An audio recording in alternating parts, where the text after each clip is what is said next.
Hi friends, welcome back to my channel. In today's video, I'm going to show you how to set up Face Lock on Samsung Galaxy M06 5G. If you're new here, don't forget to subscribe and give this video a thumbs up. Now, let's dive in. Step 1. First, unlock your phone and open the Settings application. This is where you can find various customization options for your device, including display settings, security settings, and accessibility features. Step 2.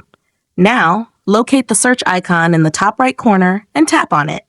The search feature makes it much easier to find specific options without having to scroll through multiple menus manually. Step 3. In the search bar, type face recognition and wait for the search results to appear. Step 4. After performing the search, find the face recognition option from the search results and tap on it.